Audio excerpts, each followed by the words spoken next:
I'm Jennifer Bach, the Program Associate for Hudson Valley AgriBusiness Development Corp. Thank you for coming tonight. It's our last site visit. We are here with Gary and Pam at Longfield Farm. And tell you a little bit about HVADC. We are a nonprofit organization devoted to agricultural economic development. We've been around for about 10 years. We support farms, food businesses, and food-dependent businesses. Our goal is to increase the local consumption of products grown in the Hudson Valley. One of the ways we do that, we do it in a variety of ways. One of the ways is a program called Incubator Without Walls. It's a one-on-one program which provides technical assistance, strategic planning, etc., to help new farms, existing farms, longtime farms to grow and develop. It's a one-on-one program. It's at your own pace. We also have something called Hudson Valley Bounty. It is a consumer website where consumers can search for wholesale products, farm to table, distilleries, farm tours, pick your own individual farms by county, by product. I am the administrator of that. That is HudsonValleyBounty.com. First few weeks of June, we're going to be starting a new program called it's one of our farm accelerator programs. It's the Farm and Food Funding Accelerator, also known as FFFA. What one would do if they want to participate is to, once the applications are being taken, submit an application, tell us how you want to grow. If you're accepted, your application's accepted, we connect you with peers, consultants, industry partners. That is a little bit more contained. It's a 6-month program. It's more similar to potentially a college class, more structured, and not quite as flexible as the incubator program. And we just took on a program called Feed HV. Carrie Jones-Ross is doing a lot of work with that. It's food rescue and gleaning networking.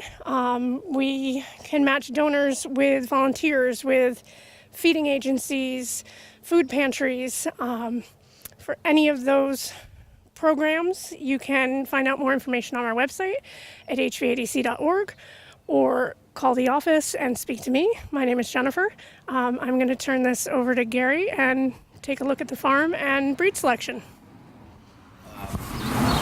There's a good chance we'll get through it, but if we can't, if it looks like the grass is starting to die back, I'll take the sheep off, get the grass growing again, and then put the sheep back out.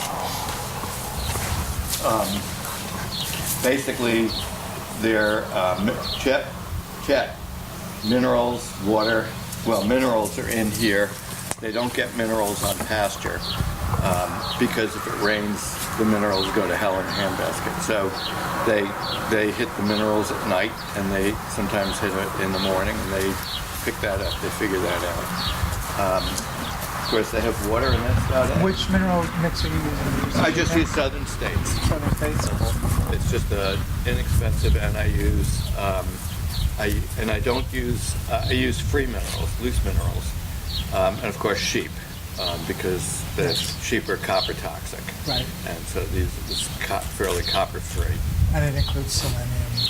It has selenium.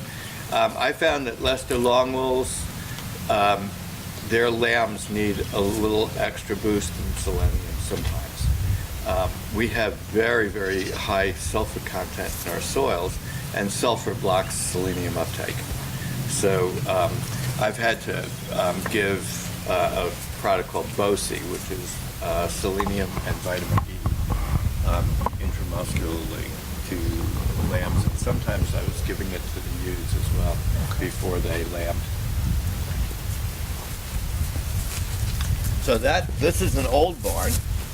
This was I'm not sure if you were here when I described it, but the guy who would have taken over the house from his father had he lived, had an auto shop in here. He was, when we moved in, this room was fixed up sort of like this building was fixed up sort of like a rumpus room.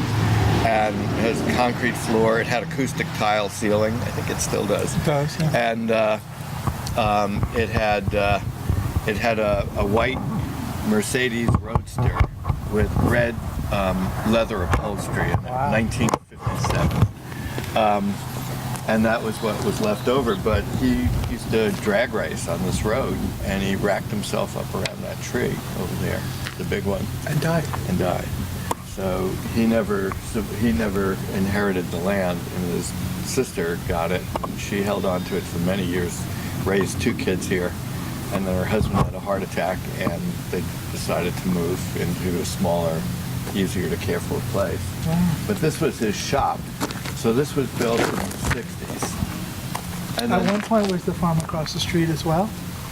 yeah, that was the old Sturgis farm, and it turns out that, if I'm not mistaken, the woman who built this house with her husband, after he died, she had a house across the street, and there was a mill there, and I don't think she ran the mill, but she just had the house there.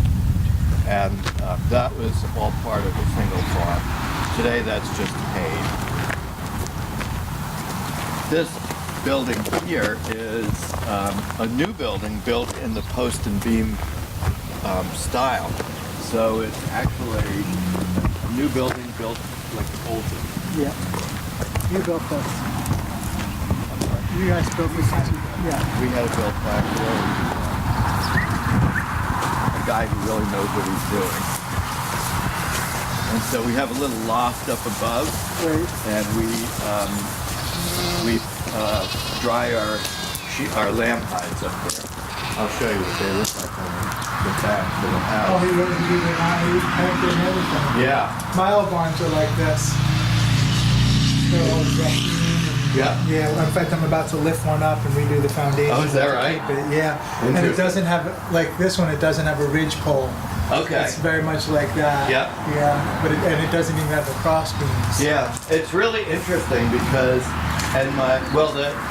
some of the cross beams, all those cross beams are structurally important. These here are just to make it to code, because they're 16 inches Yeah. apart. Except for here, they wanted to put a window, and we never put it in. But So there's 3 layers. They Yeah. they didn't even tilt the. Did they tilt them up at one? No, they didn't. no, Did they tilt these up? No, they didn't. no. Mine are built. The lays go. They're old school, so this whole unit was propped up. It's Oh, 5 I see. lays, so they built the whole thing on the ground, lifted 5 of them up in a row. Okay, I Did it together with these, and then they were done. Right. Yeah. Okay, these guys brought over the pieces and assembled it on the farm. They were all cut. In fact, if you go up there, you can read like each of the rafters are labeled by months. So there's January, February, March, That's and Very local guy. yeah, knows how to do beautiful. that. It really is. And that is one of the oldest buildings on the property. That is a 3-seater, a latrine. I don't invite you in, but it's a mess inside. So I'm hoping that this fall I will get to fix it up. Wow. So I'll take you out back and show you our rams to start with. By the way, I mentioned that all of the fences are hot. So they're all running between 4,000 and 6,000 volts. Good. I'll stay Be away. careful. So this, Are your rams well behaved? no. That's the ram, and he is the weather. He's just keeping the ram company. Yes. It's a castrated ram. And he is a Lester Longwell. But this guy is Romney, and he's upset right now because all the girls are outside and he's inside. And so tomorrow he's going to go out. But he's pissed. And then we have a chicken house here. This is where we keep our layers during the winter. We haven't started moving them. And this week, about half of these are going away, Okay. and they're going to be stew chickens, Chip. And then there is a chicken tractor over there, That you moved. and those are our young chickens, and those will be starting to move in. Some of these will all be banded and put in with the new chickens once they start laying. So that should start very soon. This pasture here is questionable grass. Some of it's pretty good, some of it's sedges and stuff, so not so good. But it's fine for the rams. So I'll be strip grazing the rams. I'll be moving, this fence will collapse and it'll be a strip, and I'll move that strip around so the rams are actually rotating at a fairly high frequency. How many acres of pasture? 30, 20? I'm sorry? How many acres of pasture? Only 16. 16. And I don't use all of it.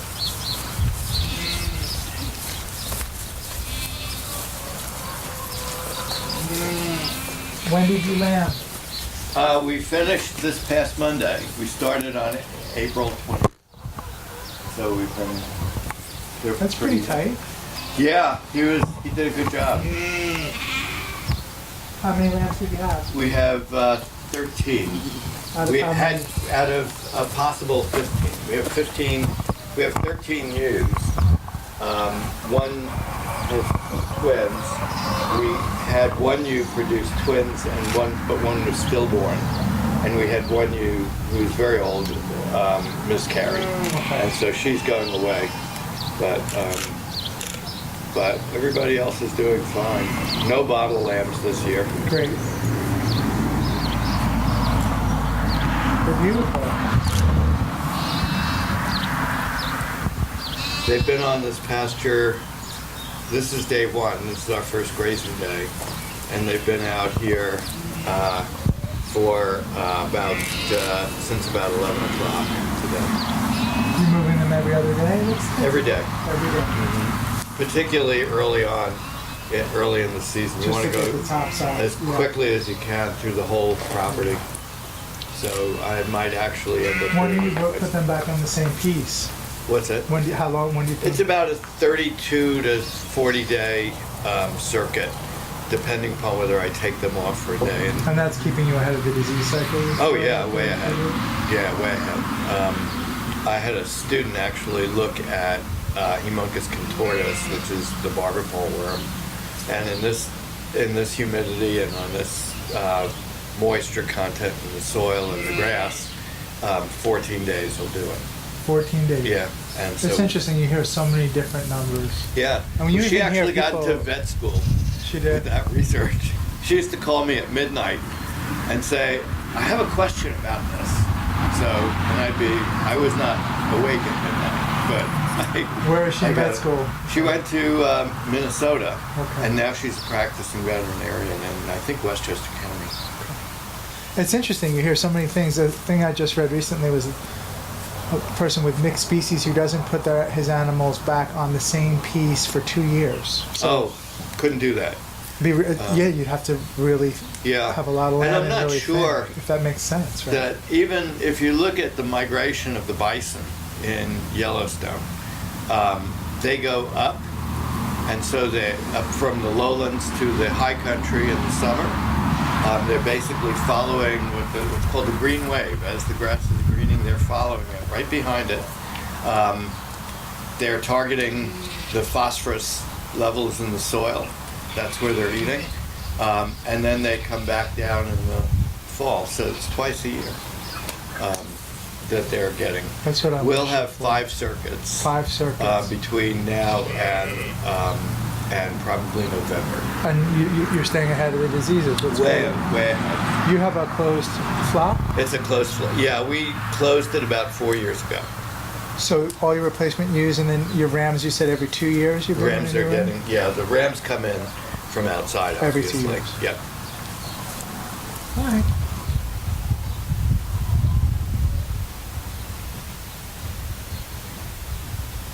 All right. Okay, so let me show you. You're a farmer. How'd that happen? Where do you all grow up? Oh, we're Island. suburbanites. From where? I grew up in Rockland County. Where? In Spring I Valley. grew up in Suffolk. You did? I'm bringing my parents up from Suffolk. My parents lived lived in Suffolk. They moved in 1972. I was in college. But So did if you I didn't wrestle? buy my place, I wrestled. Really? What weight? 132. Okay, I was 101, 98 to 101. I was small. But I was How old are probably you? younger. Yeah, I'm 66, so I was the class of 69. You don't know the Woods family. Do you know that name? Paul Wood? You know Bill White, Guccione, Well, you didn't go to school in Simone. Suffolk. No, I didn't go to Suffolk. I went Since to they were Spring Valley. wrestling at that time. Okay. Yeah. I might have known him back then, but I don't remember much. I grew up on Cherry Lane Road. I don't know if you know where that is. Cherry Lane School is a little elementary school.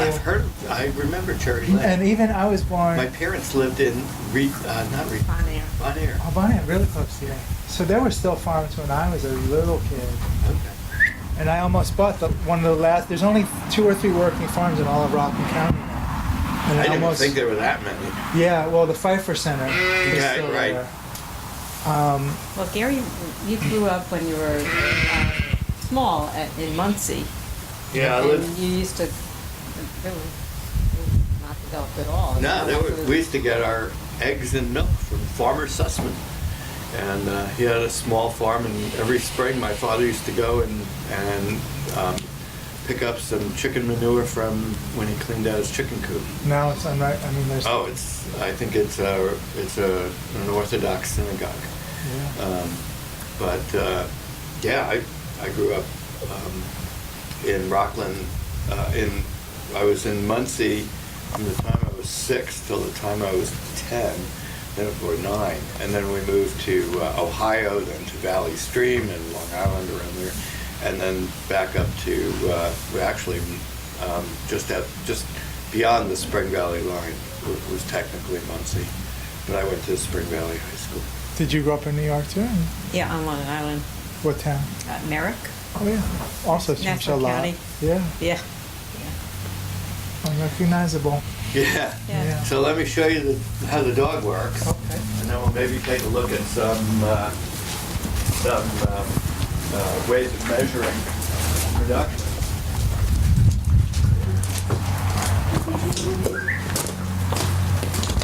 You're not putting any hay in. No, we buy it.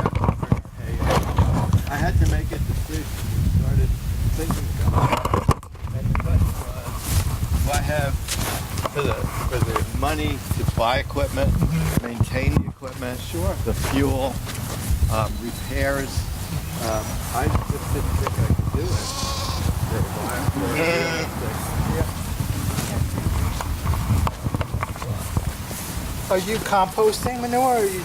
Yes. Well, this is, it comes out of the barn, and then anything that comes out of the house Goes in. goes in there, and grass clippings. But the barn is a very big source of, Are you turning it? oh yeah, about once to twice a week. Right now I'm turning about twice a week. And you spread it once a year? I haven't been spreading it because the sheep do an excellent job manuring out in the field.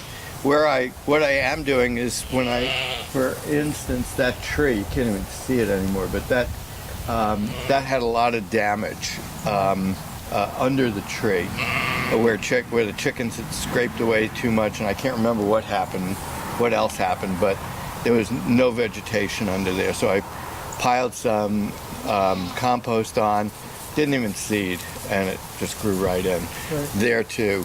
So wherever I need soil, and then we use it in our gardens. Okay, good. So I'll see if I can get these guys. Today was the first time they moved. Are they're- you putting them in? Yeah, I'm going to bring them in. You need that silver gate open? Once they get in, we can open the silver gate. All your chargers are these batteries? Yeah. Or solar? So this is, it's a really simple operation. This is just a screw. These come from Premier with a real long grounding rod, which I just found. I couldn't find it this morning, so I just stuck a screw in the ground. It's running 5600 to 6100 volts. And with that one grounding rod is enough to close the circuit. It's doing it, yeah. They're really excellent, waterproof. I've had one of them, the one on the chicken tractor, was out almost all winter long. And they did fine. So I'm gonna ask everybody to just move off to this side, and I'm gonna try to bring them around.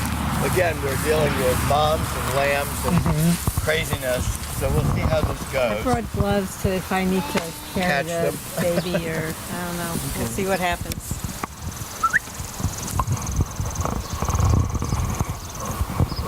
This is the unscripted part. It's so great to see. I haven't. It's Isn't it so great? great. There's a teeny tiny black lamb who was born on Monday. It was like half the weight that our normal births are. But she seems to be fine. But she's so tiny, we're scared of her getting trampled. Chip is really They look healthy. Yeah, they're doing well. scared. So Gina knows to go in. But I think she's gonna be the only one.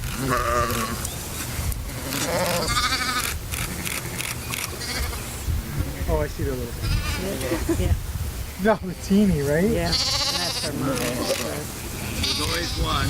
Right down. Right down. Here. Wait. Come by. That's so kind of good. Come by.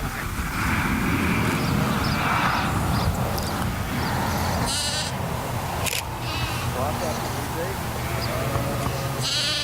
That's one. High.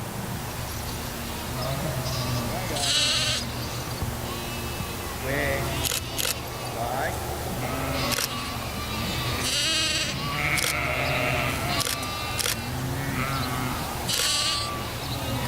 Back. Back.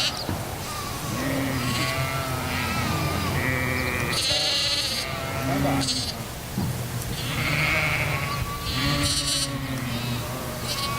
The lambs are not with the program yet.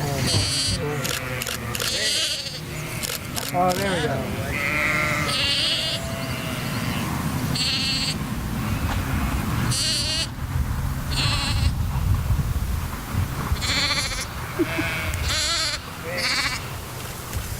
Right.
Well done.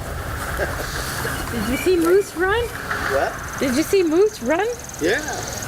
The little one's Moose. The little black one? Yeah, Moose really like a chocolate mousse.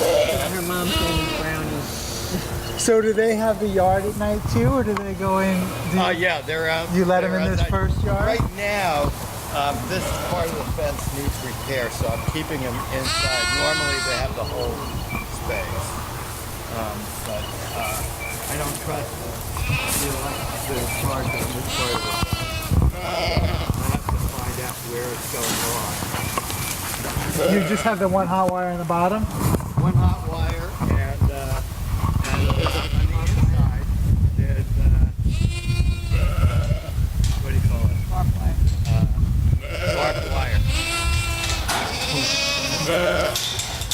Oh, she's like inside? that's just a close associate to give it a shot? Just to deter them, and I don't think it's a shot. He's behind you, stupid. Look back. Look! Turn around. That little light was really dragging Yeah. down the tails. Okay. Ready to fall off. When these are your captures, elastic or?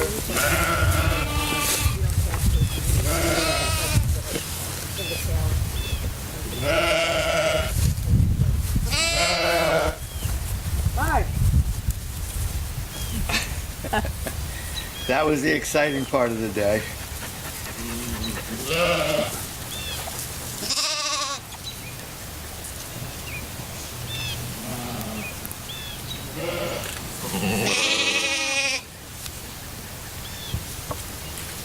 So, by the way, this area is where we'll be raising our meat birds, our broilers. So we'll have a fence going from here out to almost to where that fence is. Your land is is pretty much this rectangle. Right there, and then on the other side of the fence, we have about 4 acres, and then we have an acre and a half. So is your grazing happening in basically strips? It isn't. I actually moved this third of an acre pen just up and then back down, Okay. and then over and then in front. And that takes me about between 32 and 40 days. And I'll show you, when we go inside, I'll show you a picture of the sort of the map Your grazing of map. the pasture. What I do Oh, I see. in this area, out to just beyond that little tree, actually a little way beyond that tree, where that clump of rushes is, the dead rushes, and then over and all the way down. During the winter, this becomes a strip grazing area, and after the second circuit, I'll stop grazing this area, just let the grass accumulate. A couple of years ago, I bought some grass, some seed from a company that specializes in really good seed, and they sent me, I was looking for orchard grass, and I got a lot of tall fescue in it. And so it seemed like worthless grass, and I have a lot of it in there. And of course, sheep don't like tall fescue in the summer, but if you let it get nice and mushy in the fall, they'll eat it. Sure, yeah. They'll eat it also if there's a lot of clover around. Yeah. And so it's perfect for fall grazing. Yeah, nice little mix. Right? Yeah. So we do that, and you'll notice also. Did you seed clover? You have a pretty good. We have clover some. panel. I do seed red clover, and I seed Timothy. Okay. Mostly because I just like Timothy, and it grows really well here. So this is Timothy here, and Yeah. then you'll see there's a lot of sedge in here because this is so wet. But you'll also notice there are many different kinds of plants here. It used to be thought, I just published an article in On Pasture on this, about how the diversity of plants actually makes your sheep better. When you don't worry, we don't cut ever. Clip? No clipping? No clipping. I've got 30 lawnmowers in the barn. Why clip? I mean, why clip? And what happens is they create this enormous variety of food. And I was an oceanographer, and I did research as an oceanographer that suggested when animals get a diverse diet, they're more productive. And we did some experiments with that student. No, it was a different student. This student went to Cornell Veterinary Medical School, and she looked at the body condition of a flock of sheep that we're using in a research project on very unmanaged land. And we compared it to my sheep, which were at the time on very manicured land. and heavily managed, and her sheep were healthier. Their body condition scores, both sets of body condition scores, hers and mine, were good. They were in that range around body condition score of 3, but the variability around that body condition score of 3 was smaller in her flock. So, which indicated that these were consistently more healthy animals. There were fewer outliers. And so I stopped mowing. And sure enough, our body condition score variability has gone down. And you've noticed. Yeah, and they're very healthy. Is up too. Plant diversity came way up. It more than doubled between 2009 and 2014. It more than doubled, and I'm what saving. soils are you in here? They feel clay. Oh my God, they're almost beyond clay. What we're standing on here is, I'm pretty sure, is Angola. Do you have soil web? Yeah. Okay, so I know over there is Angola. So this is an interesting program. It's by the USGS. It's called Soil Web, and it will just Ping you. right. And it's Angola. Angola is partially saturated, Yeah, you really- inundated soil. You really feel it. It's really clay. It's like, what are you doing raising anything here? But it's very, very wet. But you can see it's It's producing. rich. That's why I was so curious about the disease, because they like a more traditionally, right? Sheep and goats like a more arid Yes. situation. Yeah. And in fact, the breed that we selected to graze, the Romney, was actually developed in swamp. Romney Marsh. Swamp. So if there was ever a Yeah. breed that was going to be And good you're for finding that. this, Yeah. for this environment, this is it. And I've actually done research with the Romneys where we're looking at using sheep to graze purple loosestrife in marshes, in wetlands, and the sheep are every day up to their elbows And they're fine. in mud. Yeah, never had hoof rot. We have had hoof problems in the past, and once we went, and this sounds funny, but once we went grass-fed, we stopped having hoof problems. Well, with all that heat of the grain and everything. I think it's something. I thought maybe because the grain, it's really not grain, it's actually crushed corn with molasses and a lot of crap that grows bacteria and fungi. Yeah. And so the animals are ingesting that, and it's just a guess. I have no data on that, but I'd never even told anybody that we stopped having hoof problems when we went grass-fed until somebody said that he stopped having hoof problems when he went grass-fed. So, and you can see my fence needs a lot of work. So that's They the always do, spring. don't they? The spring. Always do. Yeah, the soil is also so shallow here that we're practically on bedrock. So I can't get that post down much deeper, and so it's not much to hold on. In fact, when we had the solar panels put in, the first set of solar panels, which are the ones in the middle, was a group from RPI, a couple of engineers. And they decided they couldn't decide whether they should cement the solar panels in, as they have, or attach them directly to the bedrock. So they had another engineer come out with, he had a slide rule and stuff, and he said, do both. And so, yeah, so someday. What is this? This is, of course, going back to the grid. Your net metering. The Yes. house. Mm-hmm. Power goes out. The whole system shuts down.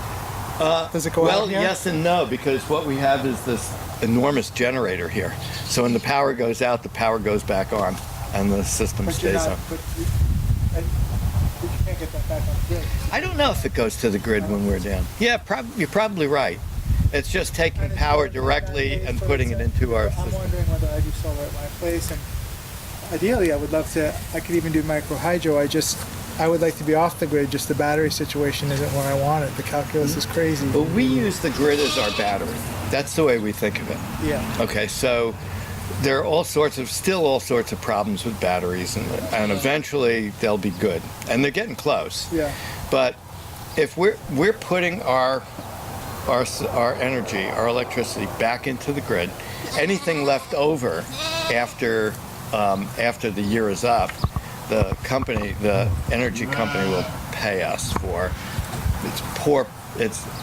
We don't get to negotiate that, so they underpay, but they pay us something. But more importantly, we don't pay a bill until we use up the energy that we've put into the grid. So that's all being logged and accounted. Are you paying much of a bill? Or? We pay. I think this year we paid twice, right? January, February. Did we pay December? 3 months. So not much. Not much, no. And it's way lower than. I mean, it's not like. We're running the barns, the house, 3 freezers, 2 refrigerators. Oh, that's kind of true. 3 refrigerators, I'm sorry. Yeah. And all of our utilities. And in fact, during the winter, usually until Thanksgiving, we barely turn on the oil heat because we run these little Mini splits. Yes, electrically. Good. And so even when we're paying a bill, it's like, $80 for all of that, because that's how much is left over. It's interesting. I may or may not do the solar. I'm weighing that with my architects and engineers now, but I'm going to go propane for my heat because my electricity is very unreliable. The grid, we lost power 10 times this year alone. I'm at the end of a line on a hill. But I'm going to try and spec everything that can switch to a methane digester. Okay. I think that's really cool. Whatever you can do to get rid of that electric bill, you just feel so good at the end of the month. You feel relatively independent, and you know what you're doing is right. And the shade that the solar panels provide is relished by our broiler chicks, who we move them around every single day, but. And is Stay here, bud. Border Collie goes inside or stays out? He lives with us, so he's a house dog. When we got him, he wasn't a house dog. He was in a kennel with other border collies. Down at all, so. No, he's doing great, and he,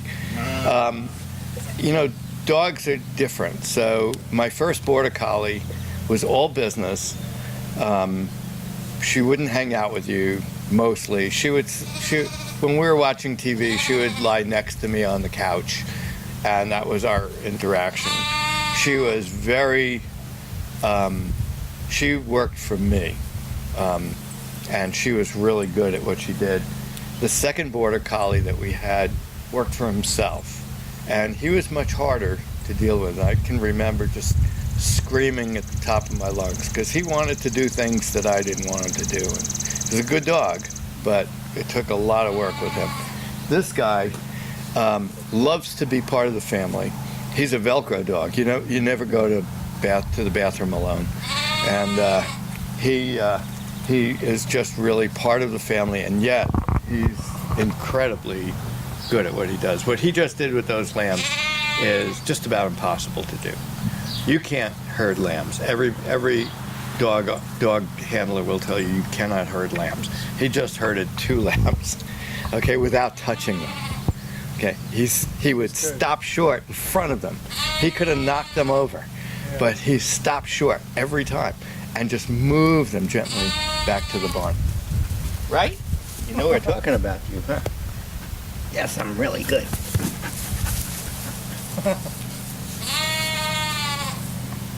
So now he's. I think wants I'm more you. excited for the dog than He is. There is nothing. I guarantee you, nothing short of sex. Is that on film? That is better than working with a dog.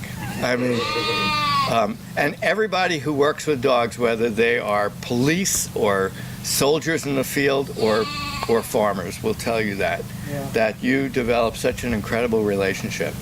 And it's the best part of my day. So you're working with the dog just to move? Do you do some training on the side He too? does chickens. Uh-huh. He also moves the chickens, gets them back into their cage when they're fencing. What we've done, we started this year, and I'm actually gonna be contacting MIT because they had a suicide cluster this year. When we had a suicide cluster at UAlbany, I brought my dogs in. Actually, it was Tori, one dog, and it was such a hit with the kids. They so relaxed. I remember, I'll never forget this because one boy actually broke down. It's getting close to finals. They're strung out. Half of them are on medication, and this kid just lost it with that dog, and he released so much anxiety that we do that every year now. Wow. And I'd like to, probably this winter, or even maybe it depends on how busy we are this summer, we may do, I may get him registered as a therapy dog. I went to Cornell, and that was a huge problem there. Yeah. I mean, You have a gorge. Yeah, I mean, I know people who jumped and lived. Yeah, and lived. Oh my God. Yeah. Yeah, when I was at Cortland, we used to talk about the pre-meds at Cornell gorging out. Nobody lived. So what, they removed some of the rocks or something, or put moss on them? No, and he jumped up for the high one right behind, Really? Tower Road, and lived. Wow. That's what you call a loser, I guess. Right. God, that's terrible, though. Yeah. But let me just show you, before we go, I just want to show you, are you familiar with the grazing stick? Yeah. Okay, so I've you've worked used with it? them. Yeah. Sure. Okay. So that's one of the things I was going to do if we had a lot of people tonight. And you use I use a crook. when you're working in close quarters. You want to grab one. Yes. In fact, if we go inside, now, have you done body condition scoring? I have. And for matcha? Yeah. Okay, so you know that. Yeah. But that's how I grab the sheep. That's how you grab them. For everything. I worked in Australia, and we would just reach for the back leg. Okay. That's how we It did works. it. Yeah. Yeah. In fact, a lot of people prefer the leg crook. So it's a It's a smaller more narrow. crook. Yeah, and you can. And we would just go by hand, Yeah, and you were probably working with a gajillion sheep too. a gajillion, and it was really interesting. The dogs were all little healers, Healers and what are they? Kelpies. kelpies. Yeah. And they were amazing, so smart. Yep. And I mean, seas of sheep, and they would run when you pushed them up, and when we were drenching or whatever, they would run along the backs. Okay. And Yeah. I've sometimes seen the that. horses would be on the backs of the sheep for Yep. like literally an hour, Really? just running Wow. through That must be seas something to seas see. of sheep. Yeah. I think it's really interesting. There's a festival each year in Ketchum, Idaho, called the Trailing of the Sheep, and it celebrates Basque sheep herding culture because in the 1800s, the U.S. wanted to start a lamb and wool business, but nobody knew how to handle sheep, so they brought in Basque shepherds, and these guys lived with the flock all season long. And to celebrate that, they do a 2 or 3 day festival with storytelling, and I lectured there one year, and Pam and I went there for I think it was our 40th anniversary, and yeah, we were gonna. It was between there and either there or Tuscany, and we figured, well, you can get Italian food anytime. So we went to Ketchum. We found out that if you're rich and you want to be seen, you build your second house in Aspen. If you're rich and you don't want to be seen, you build your second house in Ketchum. So there were a lot of ambassadors, and their Salvation Army had Tiffany, and stuff like that. And Arnold Schwarzenegger had a house there. And the culmination of this festival is they run 2,000 head of Columbia sheep, which are huge sheep, down Main Street. And, with a priest to bless the flock, and they're all off. And two border collies. 2,000 sheep, 2 border collies. Handling them. Yeah, and the sheep were way outnumbered. So, one border collie kept them moving in one went after the ones that tried to run away, and that was it. Wow, that's cool. So let me take you back to the house, and I'll show you a few things about our operation. I'll show you a map. Are there a lot of sheep people up here in Albany County? Yeah, I would say, I don't know. But what you want is about 10% manuring. It's fairly even. I don't think they got up to the top of the pasture, but or paddock, but I'm gonna let it alone. I'm gonna let it go because I've got multiple times that When they get leave the back. fescue, do you see the fescue kind of gaining more traction? No, it Because really in the fall doesn't. they're hitting it. Yes, they're hitting it, and there is also a lot of competition among plants. Good. The one thing that, and I don't even see it, I don't see a which lot. is really surprising. That you might see these little sticks of ghost plants out there. That's actually goldenrod, and a lot of farmers hate goldenrod. The sheep really don't like it. But we leave it there because the pollinators, particularly bees, Love it. really need it. It's a late flowering plant, August. and that's and even September, and that's going to be their last meal for the Yeah, winter. That will get them through the winter. I have So- one field in particular that's a lot of goldenrod. I Yeah. had 2 high fields, and one I've been clipping. I clipped the 2. I limed one and clovered, and the goldenrod is now. I don't even have livestock yet, but it's already dissipating. Yep. But I'm leaving that for that kind of reason. little like bit, aster yeah. and goldenrod. If you make that ecosystem as complete as possible, Yeah, let that field know, go a little yeah. rougher. Yeah. and I leave stuff around here so that, sooner or later I'll let the sheep just out here, Munch and they'll it. just get that nice clover.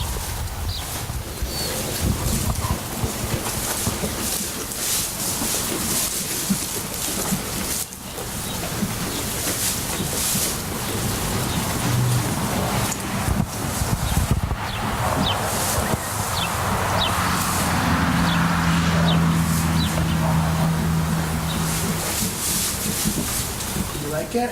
I like it. Yeah, I haven't been reading it as much. I used to read it all the time. One of the things that's happening is that it's kind of preaching to the choir at this point for me. Yeah. These are principles that we believe just in. know, yeah. Yeah. So basically, we follow sort of a holistic approach, which, as opposed to conventional farming where your focus is on production, in our approach, we're looking for a healthy system. We're looking at the whole system.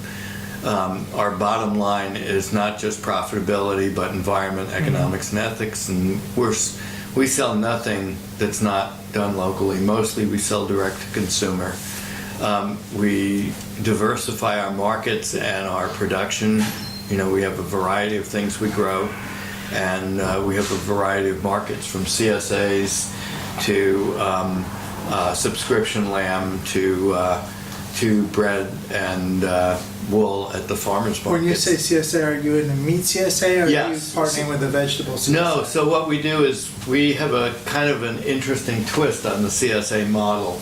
So what we're really interested in is you get in touch with us, you tell us how many chickens you want each month, and we'll grow that number of chickens for you. Okay. And that way we don't over-order chickens or under-order. And then we usually order a little bit more than we need, and we have those left over during the winter. So we'll go from June to September with that subscription. And we integrate wildlife right into our system. We feel we have no perimeter fences because we want those predators on the property when we're not there. So the lambs are in, the sheep are in, the birds are going to be locked up. Let the coyotes come out, eat the mice, eat the rats, and we won't have those in our barn. And so it seems to work most of the time. Our goal is, because we got into farming late, our goal has less to do with income and more to do with health. And so we are looking to create a healthy farm from the soil on up. And we want to make Longfield a functional, wildlife-friendly ecosystem. Economically, the farm has to pay for itself. Ethically, we want to behave ethically on the farm and in the market, and the way we treat our animals and the way we treat our customers. And socially, we use the farm to educate people. And so we have about 200 students coming through here every year. wow.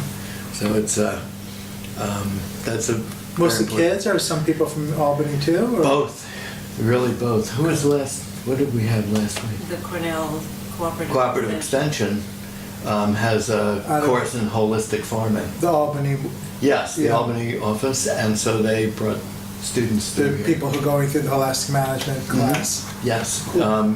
mostly people. There are a lot of people our age, but a few younger people as well.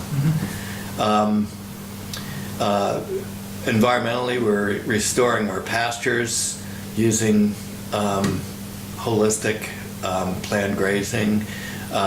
We're increasing biodiversity, sequestering carbon. We sequester more carbon. We take more carbon out of the environment than we put in, according to estimates that I've made. We integrate wildlife into the landscape. We use compost, manure, never synthetic fertilizers. We never spray anything when we minimize antibiotic use. Our economic goals are to minimize debt, so there is no debt on the farm right now. In fact, this year, we paid off the whole. Your property. mortgage is paid? Yeah, we're burning the mortgage at the end of the month. I'm not. Yeah, you're young yet, don't worry. I'm not. We diversify our products and markets, but sell direct to consumer as much as possible and focus on local markets. We focus on niche markets. How often are you at a farmer's market? Once a week. Which one do you go to? Delmore.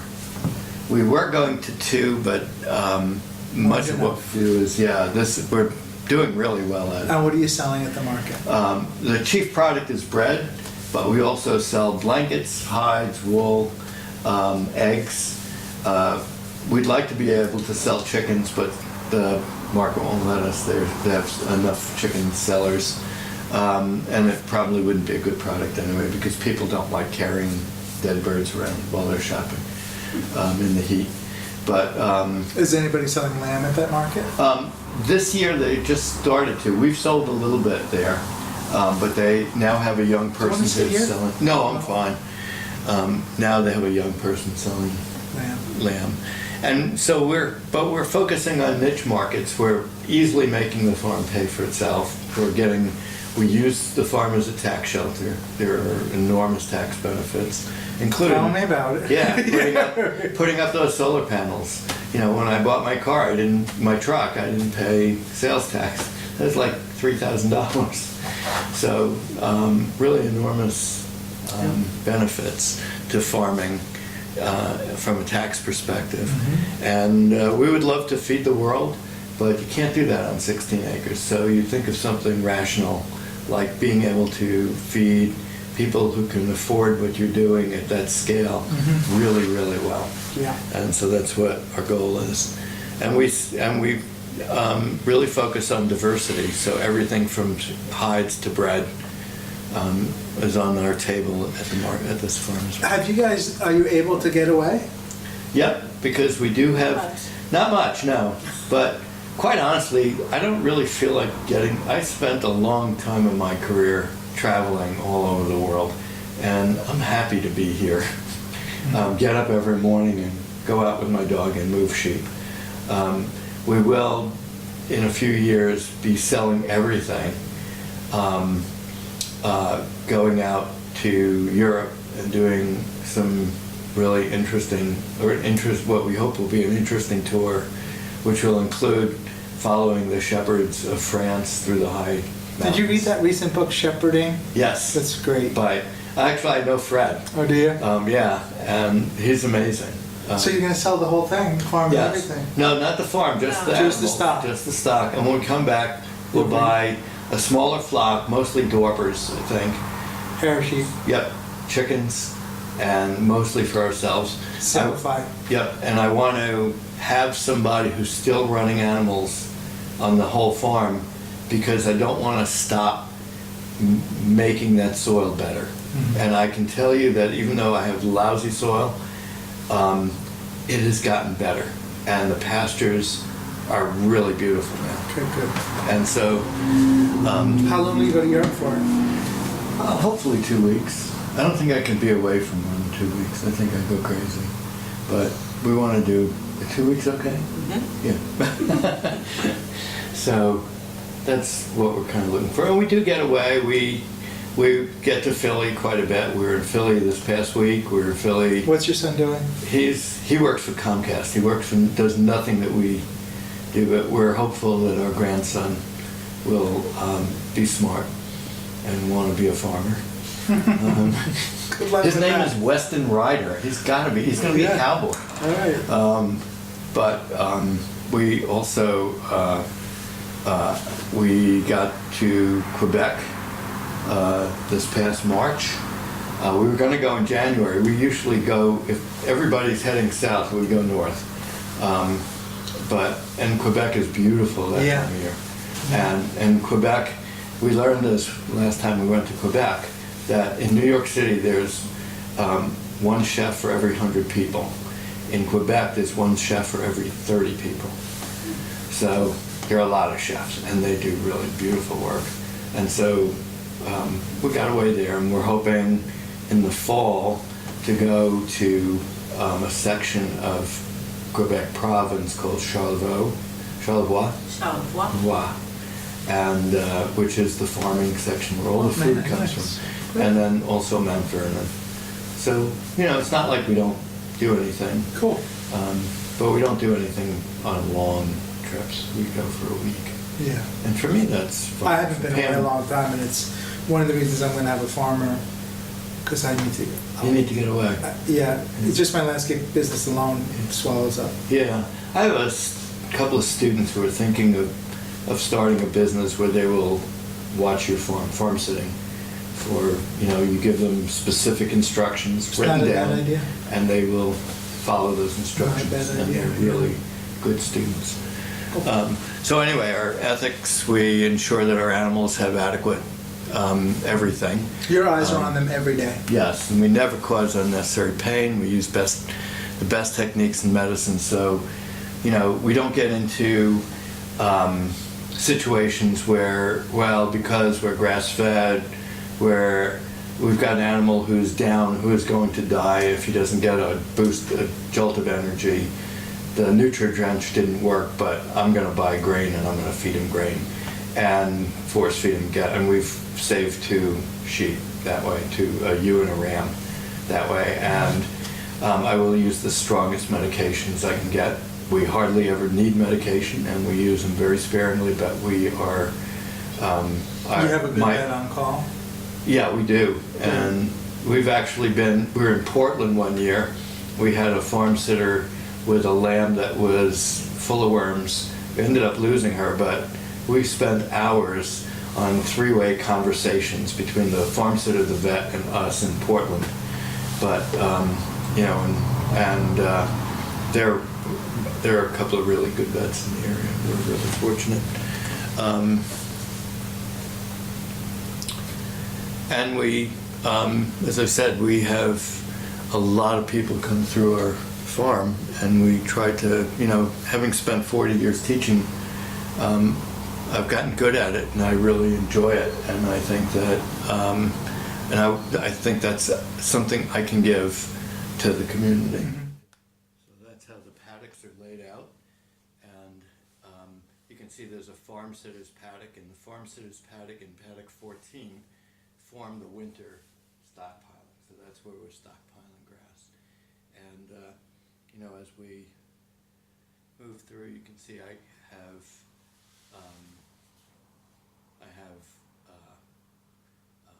lots of notes on the side. It works really well. Last year I actually left 3 paddocks, 23, 24, and 25 were left, and this one in front of it should be numbered. We're not grazed for much of the year. I think toward the end I started grazing, but that's each circuit. So you gave that a rest. Yeah. And there are a couple of spots. Paddock 23 has a lot of wood in it. Are you writing down any notes from your stick? From the grazing stick? Yeah. with Oh, the yeah, stick I'll they show go you. on Mm-hmm. So that's that. And yeah, using the grazing stick, in fact, I just used it, and I'll show you. Good, that was a good question, though. So I used the grazing stick yesterday to estimate the carrying capacity Right. for the yard, and today I have some notes that have to be added to this, and then tomorrow I'll go through and I have the west side. I'm looking at the main pasture, so those pastures on the side are not being done. But today, that one paddock, this was on May 10th, it was 792. Today it was 2,600. Well, this is 790. Yeah, that's 792 pounds per acre. So in a week, it's in less than a week. No, just a week. It's almost triple. Yeah, as things are growing so Yeah. fast out there right You now. could see it this year. It's been a strange spring, right? It was Oh, yeah. cold, Nothing. cold, and Yeah. like it feels like in the last week things just went We got summer. exploded. Yeah. Yeah. And Trees too. yeah, oh, absolutely. And so that is now, then from that I can calculate productivity. Also tomorrow, I've got the amount of grass on the paddock that was grazed. I'll go up and get the amount of grass on the paddock just above it, and use that as to get an estimate of growth. And then if I measure what's in the paddock again tomorrow, I'll have what the animals ate, and I'll be able to actually estimate the amount of food, the amount of grass that was eaten by the flock. So I'll be able to get an estimate of percentage grazed, and I'm surprised at how much they're eating. Last time I measured that, normally you say it's about 10%, or 5%, or 2.5% dry matter, which is about 5% weight or grass. What we're actually seeing is more like 10% out there. They really chow down out there. So yeah, so I use the stick a lot. What's your deer pressure like out here? Deer pressure? Do you have a lot of deer? Oh, deer pressure? No, we don't. There are deer. I only see them in the upper ends of the main paddock. I've only seen bear poop once. We do have bears, and the deer I think are more or less kept away by the dogs. They don't like messing with the dogs, and so they stay. We'll see them, but way up on top. One of the things I'm trying on the farm is, I've spent my whole life with trees. I'm really comfortable with trees and forestry, and on a lot of my woodland edges, we just cleared, we logged it. So my white pines are branched up 60 feet. Wow. And I'm gonna grow primarily ash, Oh, wow, good. and I'm gonna coppice it. So I'll grow it up, I'll fence, it's right off of my hot fence, so I'll grow it up to 15 feet, cut it, and then the sheep will eat that. They Yeah. love those leaves, so Yeah. I'm just gonna run a whole coppice, leaf coppice, Mhm. because it's Now- it's about 3 miles. Is the ash borer a problem again? It is a problem, but what I've been talking to my forester, the Cornell's really interested in it, because I'm gonna grow my ash to no bigger than an inch, and they don't think that they'll bore into in. that. Okay, cool. So Yeah. always stay ahead of that. That's really what we see. There's some good evidence that the tannins in barks, trees, really do a number on parasites. Yeah. So part of our circuit runs the animals through basically a forest. That's always fun trying to get all the lambs out of that, but Yeah. that really works. It seems like if your deer pressure is not that high, you have the opportunity, and you have that nice large rectangle, you could run almost like a windrow and have Yeah. them and easily protect it and have them graze it. Yeah. Or that's even actually just a good coppice idea. it, yeah. Sure, that actually is a good idea.